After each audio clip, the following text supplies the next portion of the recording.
Today we're checking out the LEGO Creator 3-in-1 Cyberdrone.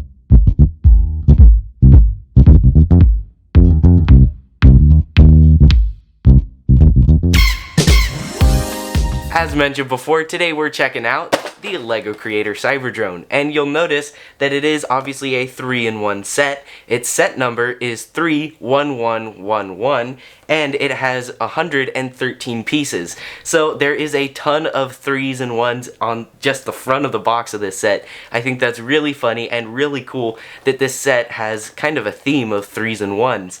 Now on the back of the box you can see the alternate builds with our really cool Cyberdrone with a little cityscape in the background.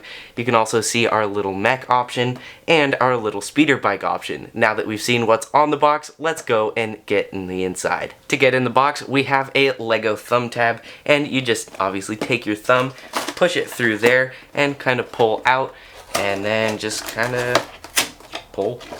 Now, the instructions here, you can see, are really tiny, and surprisingly they have separate instructions for the different builds. You can see we have our mech instructions there, a bag of pieces. We also have a bigger bag of pieces, looks like our figure is in there. Then we have another set of instructions. That one is for our little speeder bike. And then we have our final set of instructions, and that is for the Cyberdrone itself. And that'll do it. So let's get on to the build.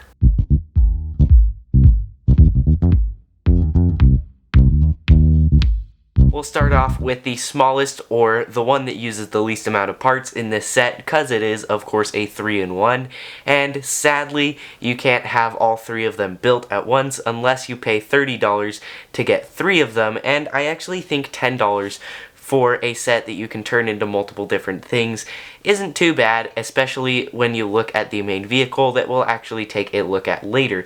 But in the meantime, we'll take a closer look at this one right now. Starting off our little mech review with the cockpit, you can see that the little glass piece as shown on the box, this is actually used throughout all of the builds pretty prominently, except, well, it doesn't get used in the little speeder bike build, but the other two, it has it, and it's really the cockpit windshield as it should be. Now, the little cannon off to the left of the windshield, you can see can actually move up and down this way, and that's just attached with a little ratchet joint, and it can actually move side to side with a really nice mixel ball joint shoulders, and I think that's really the main attraction to this build for the kit. And he also has his little feet that can rotate around however you want. You can imagine that these are little treads that can move him side to side, or however you want to do that, or you can imagine that he just kind of waddles around. Anyways, this really kind of reminds me of a power loader from Alien.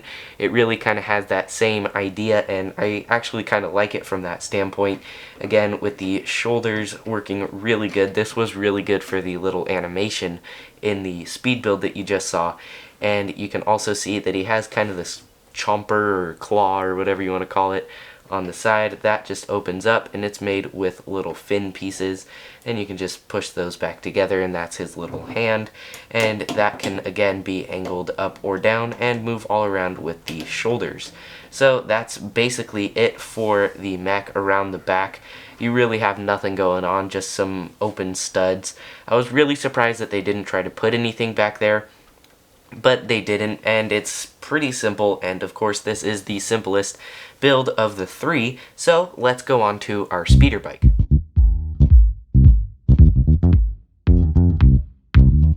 Now that we have our speeder bike in front of us, you can see that it has a lot of really cool little details. However, the way the box is shot, or the picture on the box is shot, it makes the little speeder look nice and thin and really sleek and pretty cool, when in actuality it is very thick on the bottom, and I was kind of surprised by that, although it is kind of cool with the way that this goes up.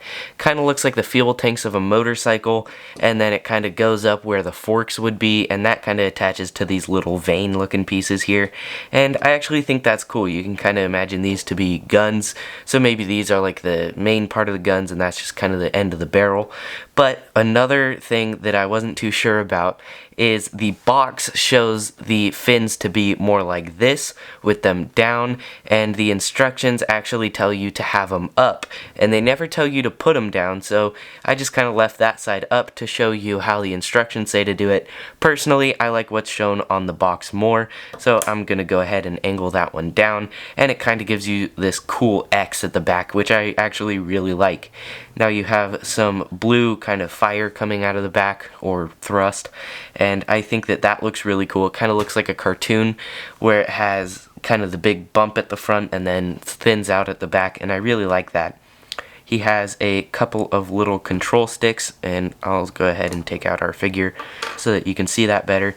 You can see he has those two little sticks that are just made up by a couple of the other pieces in the main build, and you have a couple of little clear stud or smooth stud tiles with just to represent some lights or buttons in the little cockpit and just kind of give it a little more detail.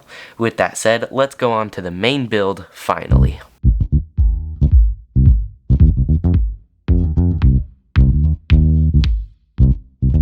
Now that we're done with our Cyberdrone, we can see it as a whole, and I think it looks pretty cool, and it's really cool from the front, but then you'd kind of turn it around and it's not so cool.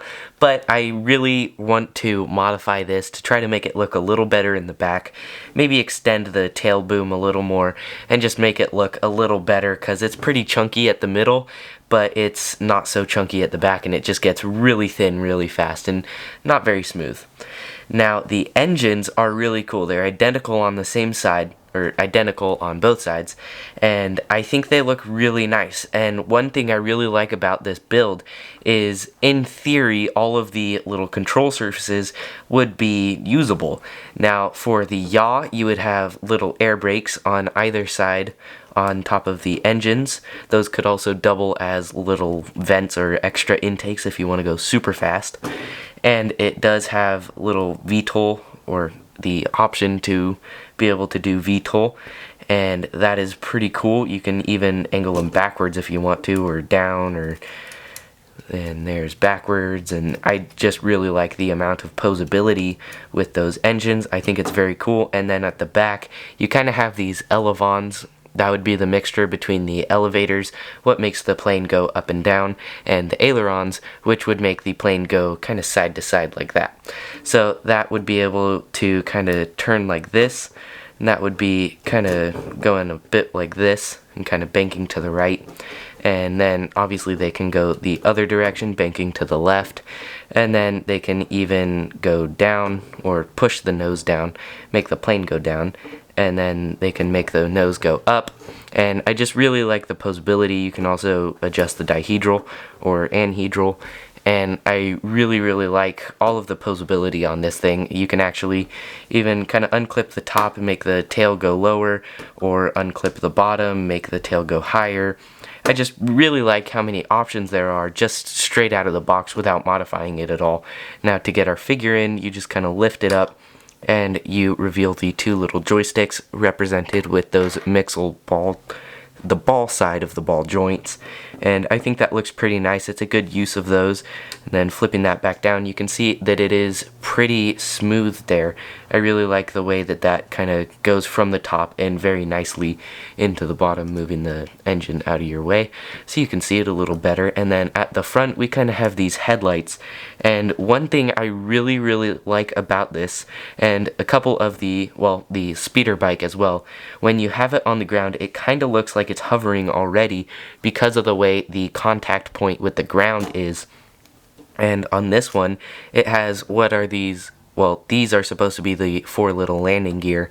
However, it kind of also has this whole front section that goes up into this and just kind of up into the body, but it's really smooth, and it makes it sit very nice and level, and kind of makes the front look like it's hovering. And I just really like how those two builds have come out, and just this whole build as a whole is very nice and definitely my favorite. So that said, let's go on to our figure and then the overview. Now, moving on to our figure, you can see that it has a really cool robot face, and I really like the clear head. It just makes it look like it's actually got some cool circuitry going on. You can actually see the back print of the head through the side of the head, and that actually makes it look like it has some wires or stuff going on in there. You can also see some of the molding that allows the little neck bit of the torso of a Lego figure to go up into the head, and I think that looks really cool because it kind of shows some of the innards of maybe the little robot guy, and I just really like all of the head printing, and it's definitely one of the attractions to get this set. And you can see that he has a very nice little wiry looking detailed print on the back of his head. And another reason you would want this figure is the chest has a little Lego Classic Space logo, and I think that's really cool that this is kind of a futuristic Lego vehicle, and then they've put the Classic Space logo on his torso, or their torso, and I just think that's a really cool throwback to the days when we got the blue and gray Lego Classic spaceships with the Lego Classic figures, or Classic Space figures, and I think this is just a very nice throwback, and I really like that. You can see his torso and legs are nice and shiny, along with a little tiny version of the Classic Space logo on his back, and both the back and front prints are looking really nice and detailed. With that said, let's go on to the overview. Overall, I think this is a pretty cool kit. I think the main build, the Cyberdrone itself, is definitely my favorite. I think it's kind of funny that they call it the Cyberdrone, when a drone is more of like an autonomous object, something that just kind of has programming and does whatever it's programmed to, when this clearly has a pilot, although the pilot is kind of a robot, so maybe that's kind of where they're going, and maybe this is the Cyberdrone and not this. Either way, I think this set is really cool, and I like that you have the 3 options, and I definitely am looking forward to modifying this and probably making a future video so you guys can see either how to modify it or how I modified it, and I'm just really looking forward to that. But in the meantime, this is $10. You can get it in the links in the description below. Helps out the channel, and it helps out you because you're getting this really cool little vehicle, and maybe even the other 2 little vehicles if you want to have all 3 at once. I think that would be pretty awesome. Now, that said, like, subscribe, click that bell so you never miss a video.